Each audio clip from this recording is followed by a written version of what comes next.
नमस्कार, आप देख रहे हैं दूरदर्शन किसान। खेती और किसानी से जुड़ी नवीनतम जानकारियों के साथ इस खास कार्यक्रम में आप सभी का स्वागत। मैं हूं मुकुल शर्मा। आइए बताते हैं आत्मनिर्भर भारत में आज क्या है खास। कृषि क्षेत्र के लिए बजट घोषणाओं पर वेबिनार का आयोजन किया गया। वेबिनार में पीएम मोदी ने किया संबोधन। One district one focus product के लिए उत्पादों को दिया अंतिम रूप। पूसा कृषि मेला 2021 में हाइड्रोपोनिक्स मॉडल की प्रदर्शनी। Agriculture infrastructure fund. और आइए अब समाचार विस्तार से। कृषि क्षेत्र के लिए बजट घोषणाओं पर वेबिनार का आयोजन किया गया। वेबिनार में पीएम मोदी ने भी अपना संबोधन दिया। आइए देखते हैं इस बारे में ये खास रिपोर्ट। आपके सुझावों की इस वर्ष के बजट में बहुत अहम भूमिका रही है और आपने भी जब बजट देखा होगा तो आप सबके ध्यान में आया होगा कि आपके सुझावों को, आपके विचारों को इसमें समाविष्ट करने का भरसक प्रयास किया गया है। वो काम तो हो गया। अब जो आज का ये संवाद है, ये संवाद कृषि सुधारों और बजट के प्रावधानों को हम आगे बढ़ाएं, तेजी से आगे बढ़ाएं, लास्ट माइल डिलीवरी तक पहुंचे, निश्चित समय सीमा में करें और बड़ी एफिशिएंसी के साथ करें और फिर भी सबको जोड़ करके करें। पब्लिक प्राइवेट पार्टनरशिप का परफेक्ट नमूना, सेंटर और स्टेट का कोऑर्डिनेशन का परफेक्ट नमूना, ऐसा हम आज की चर्चा से निकालना चाहते हैं। इस वेबिनार में एग्रीकल्चर, डेयरी, फिशरीज जैसे भांति भांति के सेक्टर्स के एक्सपर्ट भी हैं। पब्लिक, प्राइवेट और कोऑपरेटिव सेक्टर के साथी भी आज हमें उनके विचारों का भी लाभ मिलने वाला है।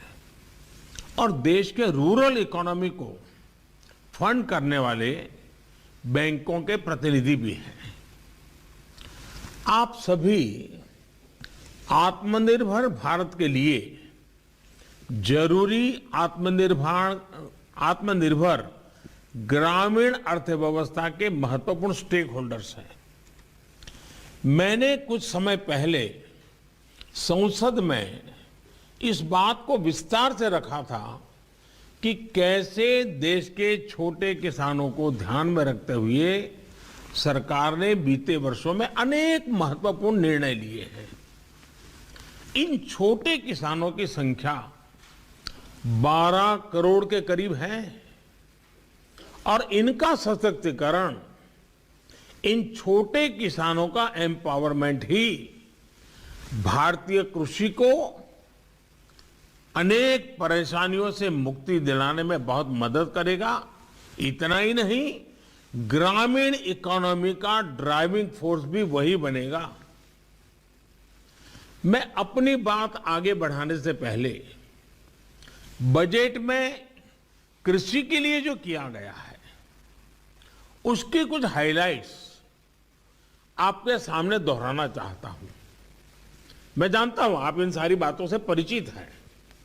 सरकार ने इस बार एग्रीकल्चर क्रेडिट टारगेट को बढ़ाकर 16,50,000 करोड़ रुपया कर दिया है।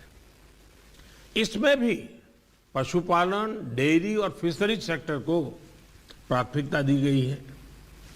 रूरल इंफ्रास्ट्रक्चर फंड को भी बढ़ाकर 40,000 करोड़ रुपया कर दिया गया है। माइक्रो इरिगेशन फंड की भी राशि बढ़ाकर 2 गुना कर दी गई है।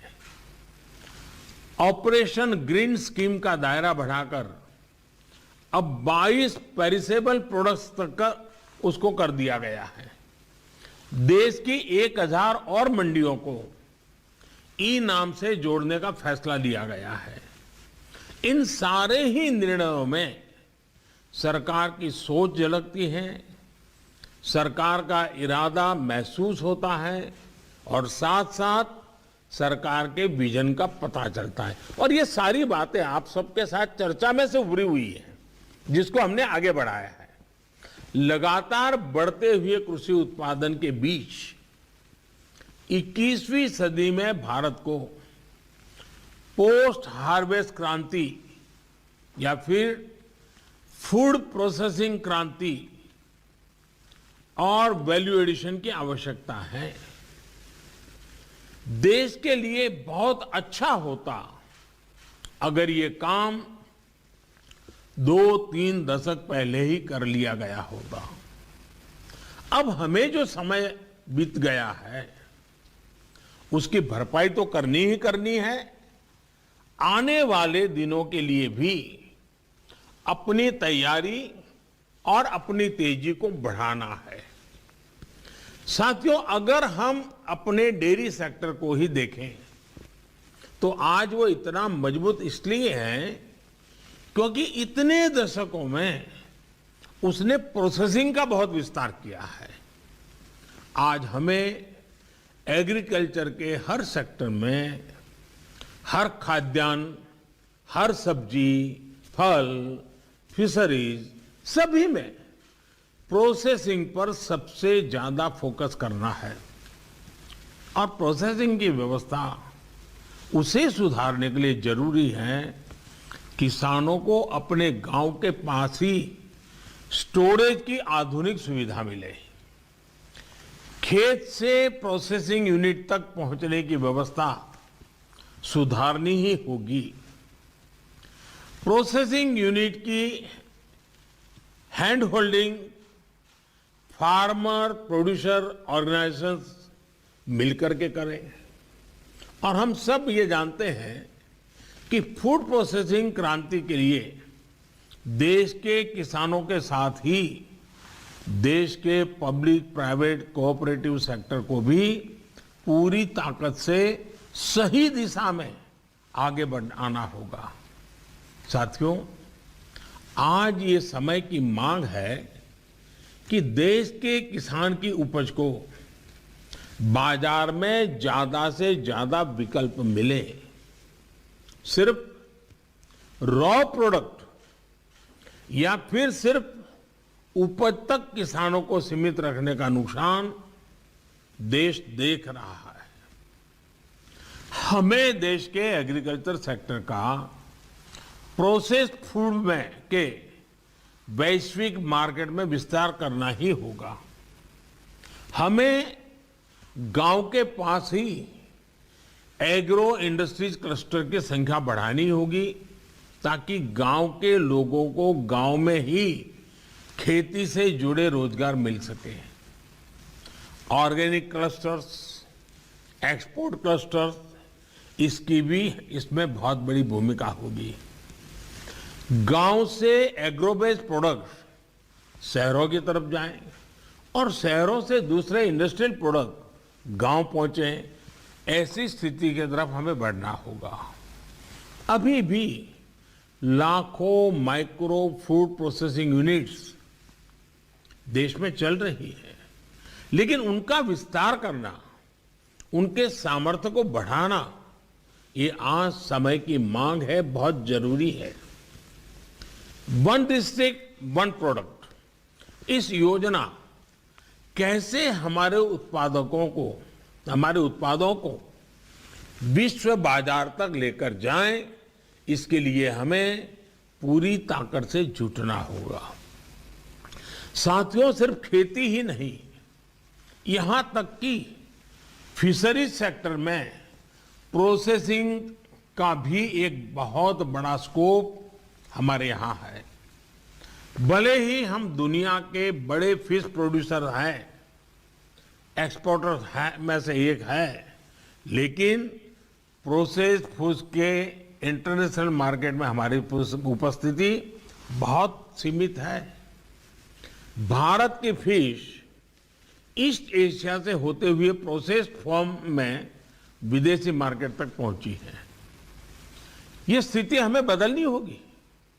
साथियों, इसके लिए जरूरी रिफॉर्म्स के अलावा करीब 11,000 करोड़ रुपए की प्रोडक्शन लिंक इंसेंटिव्स की योजना भी सरकार ने बनाई है, जिसका लाभ इंडस्ट्री उठा सकती है। Ready to eat, ready to cook, फल सब्जियां हो, सी फूड हो, मोजारेला चीज हो, ऐसे अनेक उत्पादों को प्रोत्साहित किया जा रहा है। कोविड के बाद देश और विदेश में ऐसे बेहतरीन प्रोडक्ट्स की डिमांड कितनी बढ़ गई है, ये आप मुझसे बेहतर जानते हैं। साथियों, ऑपरेशन ग्रीन्स योजना के तहत किसान रेल के लिए सभी फलों और सब्जियों के परिवहन पर 50% सब्सिडी दी जा रही है। किसान रेल भी आज देश के कोल्ड स्टोरेज नेटवर्क का सशक्त माध्यम बनी है। ये किसान रेल छोटे किसानों, मछुआरों को बड़े बाजार और ज्यादा डिमांड वाले बाजार से जोड़ने में सफल हो रही है। बीते 6 महीने में ही करीब 350 किसान रेल चलाई जा चुकी हैं और इनके जरिए करीब 1 लाख मैट्रिक टन फल और सब्जियां ट्रांसपोर्ट की जा चुकी है। ये छोटे किसानों के लिए बहुत बड़ा माध्यम तो है ही, कंज्यूमर और इंडस्ट्री को भी इसका लाभ हो रहा है। साथियों, देश भर के जिलों के बीच में वहां पैदा होने वाले फल सब्जियों की प्रोसेसिंग के लिए क्लस्टर्स बनाने पर बल दिया जा रहा है। इसी तरह आत्मनिर्भर अभियान के तहत प्रधानमंत्री सूक्ष्म खाद्य प्रसंस्करण उद्यम उन्नयन स्कीम के तहत लाखों छोटी फूड एंड प्रोसेसिंग यूनिट्स को मदद की जा रही है। इसके लिए जरूरी इंफ्रास्ट्रक्चर से लेकर यूनिट्स लगाने तक आपकी भागीदारी बहुत महत्वपूर्ण है।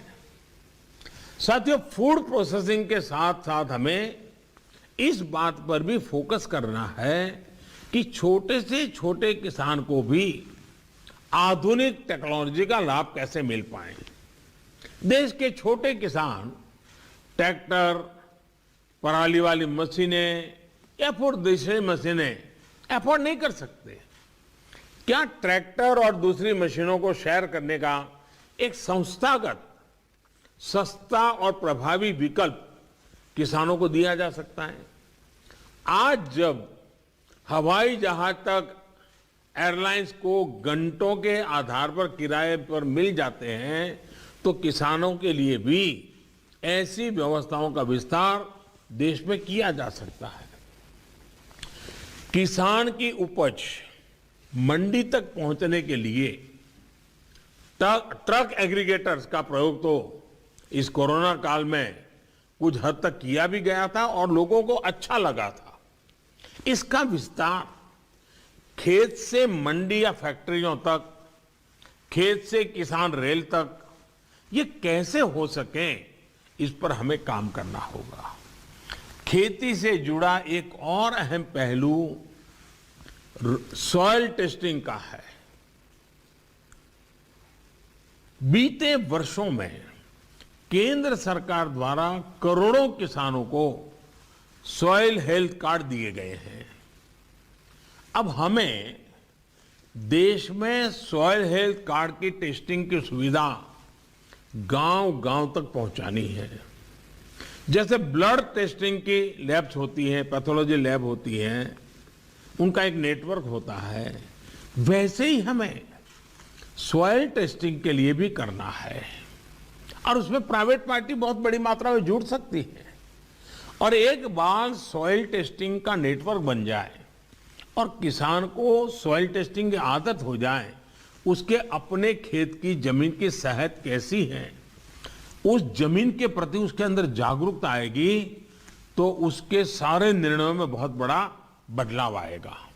देश के किसान को जितना ज्यादा अपनी मिट्टी की सेहत के बारे में पता रहेगा, उतना ही अच्छे तरीके से वो फसल के उत्पादन पर प्रभाव पैदा करेगा। और इसी के साथ ही यहां समय हो चला एक छोटे से ब्रेक का। आप बने रहिए दूरदर्शन किसान पर।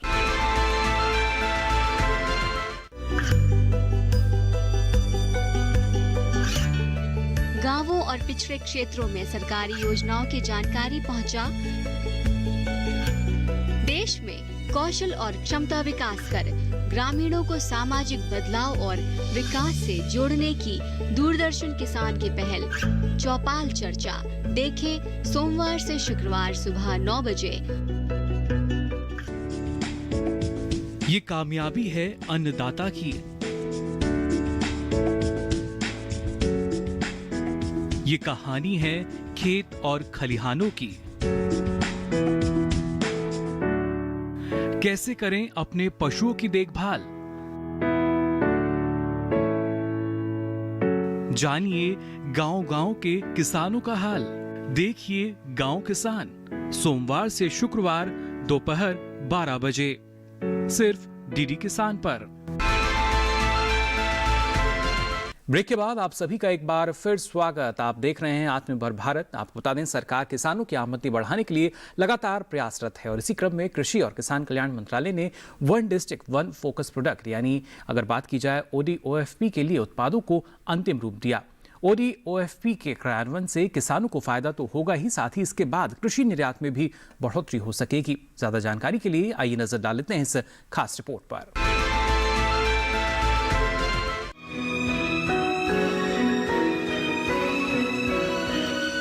कृषि और किसान कल्याण मंत्रालय ने खाद्य प्रसंस्करण उद्योग मंत्रालय के परामर्श से one district one focus product यानी ODOFP के लिए उत्पादों को अंतिम रूप दिया है। देश भर के 728 जिलों के लिए कृषि, बागवानी, पशु, पोल्ट्री, दूध, मछली पालन, जलीय कृषि, समुद्री क्षेत्रों से उत्पादों की पहचान की गई है। उत्पादों की सूची को राज्यों, केंद्र शासित प्रदेशों और भारतीय कृषि अनुसंधान परिषद से जानकारी लेने के बाद अंतिम रूप दिया गया है।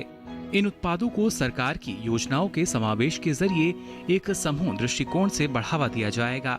इससे किसानों की आय बढ़ाने के उद्देश्य के साथ ही इन उत्पादों के मूल्य में भी वृद्धि की जा सकेगी। इन पहचान किए गए उत्पादों को खाद्य प्रसंस्करण उद्योग मंत्रालय की PMFME योजना के तहत सहायता दी जाएगी। ये योजना प्रमोटरों और सूक्ष्म उद्यमियों को प्रोत्साहन देती है। कृषि और किसान कल्याण मंत्रालय अपनी एकीकृत बागवानी विकास मिशन, राष्ट्रीय खाद्य सुरक्षा मिशन, राष्ट्रीय कृषि विकास योजना और परंपरागत कृषि विकास योजना जैसी मौजूदा केंद्र सरकार द्वारा प्रायोजित योजनाओं से ODOFP की मदद करेगा। राज्य सरकारों द्वारा ODOFP के क्रियान्वयन से किसानों को लाभ होगा और मूल्य संवर्धन की उम्मीदों को साकार करने में सहायता मिलेगी, जिसके बाद कृषि निर्यात में भी बढ़ोतरी हो सकेगी। विभिन्न जिलों के लिए उत्पाद इस प्रकार हैं: धान 40 जिले, गेहूं 5 जिले, मोटे और पोषक अनाज 25 जिले, दलहन 16 जिले, व्यावसायिक फसलें 22 जिले, तिलहन 41 जिले, सब्जियां 107 जिले, मसाले 105 जिले, वृक्षारोपण 28 जिले, फल 226 जिले, फूलों की खेती 2 जिले, शहद 9 जिले, पशुपालन एवं डेयरी उत्पाद 40 जिले, जलीय कृषि एवं समुद्री मछली पालन 29 जिले, प्रसंस्कृत उत्पाद 33 जिले। और इसी के साथ ही आत्मनिर्भर भारत में यहाँ फिलहाल वक्त तो चला एक और छोटे से ब्रेक का। आप बने रहिए दूरदर्शन किसान पर।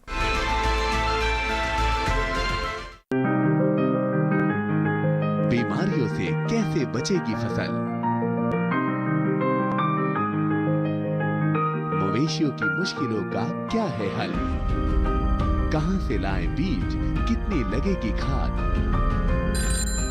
किसानों के हर फोन का विशेषज्ञ देंगे जवाब। देखिए हेलो किसान लाइव सोमवार से शुक्रवार शाम 6 बजे।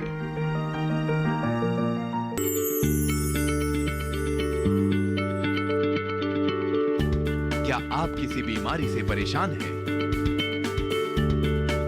चाहते हैं डॉक्टर की सलाह? तो हम हैं आपके साथ। बताएंगे आपको जीने की राह। समस्याएं आपकी, समाधान देश के मशहूर विशेषज्ञों के। घर बैठे बात करें देश के जाने माने डॉक्टरों से। हमारे लाइव प्रोग्राम स्वस्थ किसान में हर शनिवार शाम 6 बजे से 7 बजे तक। ब्रेक के बाद आप सभी का एक बार फिर स्वागत हमारे इस खास कार्यक्रम में। आपको बता दें, किसान भाइयों बहनों, पूसा कृषि मेले 2021 की अगर बात की जाए तो इसमें हाइड्रोपोनिक्स मॉडल की प्रदर्शनी लगाई गई थी, जो आपको भविष्य में पानी की बचत और खेती में लाभ लेने के लिए प्रोत्साहित तो करेगी ही, साथ ही इस तकनीक की अगर बात की जाए, खासतौर से ICAR के प्रधान वैज्ञानिक हैं जो मुर्तजा हसन, उन्होंने इस बारे में क्या कुछ जानकारी हमारे साथ साझा की है, आइए देखते हैं।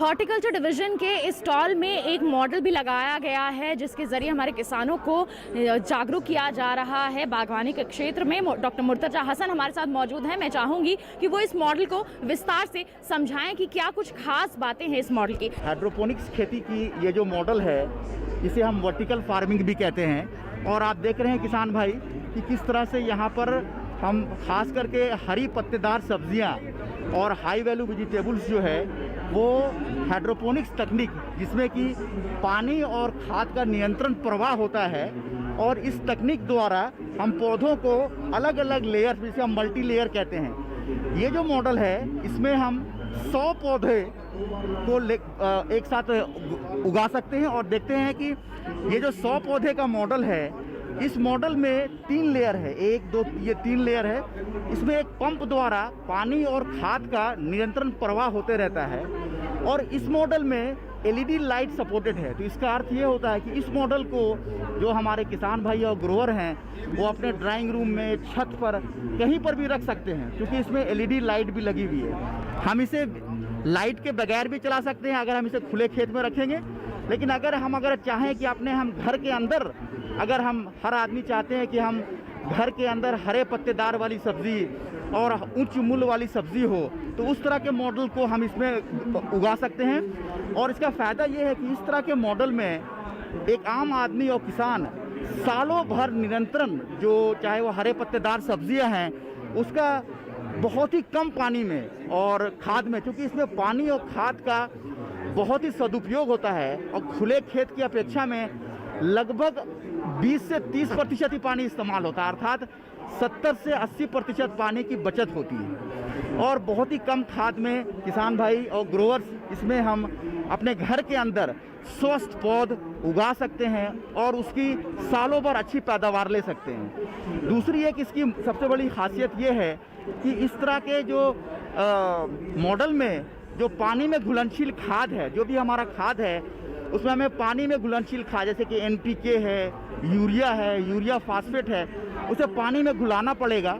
और पानी में घुला करके इस तरह के चैनल के अंदर में पानी और खाद का जो मिक्सचर है, उसका एक निरंतर प्रवाह होता रहता है।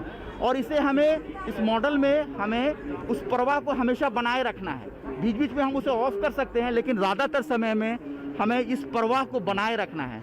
तो ये आम आदमी के लिए, और ख़ास करके आजकल कोविड के युग में हर आदमी चाहते हैं कि हमारे घर के अंदर में कुछ स्वस्थ पौध हो, और पौधे ऐसी चीज़ हो जो कि हमारे स्वास्थ्य के लिए लाभदायक हो, तो ये इसके लिए बहुत ही उपयोगी है। जल की बचत यहाँ पर हो रही है कम जगह में, और सावधानियां पूर्वक आप इस पद्धति से अपनी खेतों का, अपनी जो हम कहें, माफ कीजिएगा, फसलों का है, अच्छी उत्पादन हासिल कर सकते हैं। तो बहुत ही अच्छा यहाँ पर मॉडल तैयार किया गया है हमारे किसानों की जानकारी के लिए। आप इससे ज़रूर लाभ ले सकते हैं। और आइए अब आत्मनिर्भर भारत में आगे बढ़ते हैं और बात करते हैं एग्रीकल्चर इंफ्रास्ट्रक्चर फंड की।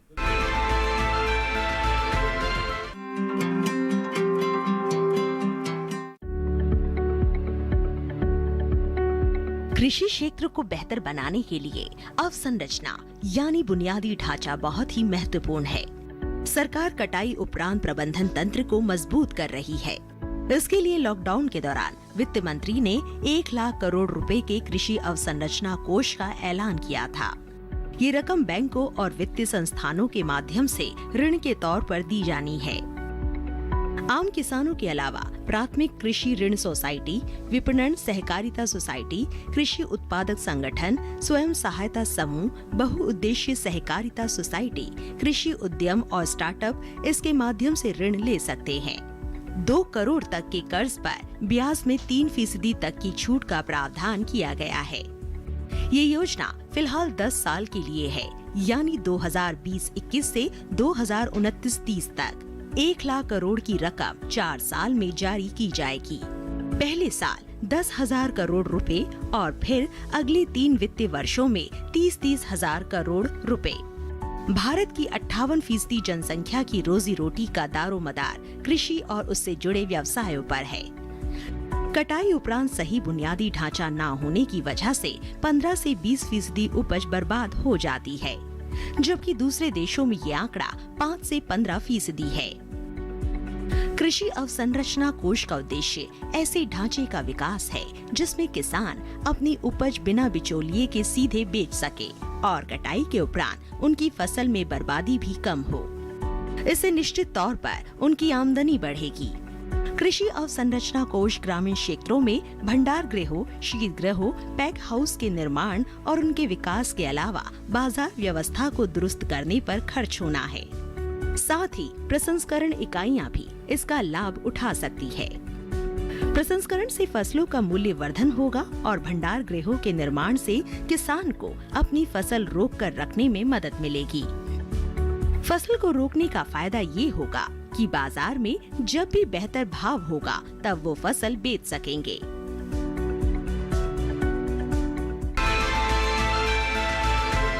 तो आज के लिए इस खास कार्यक्रम में बस इतना ही। दीजिए इजाजत। नमस्कार।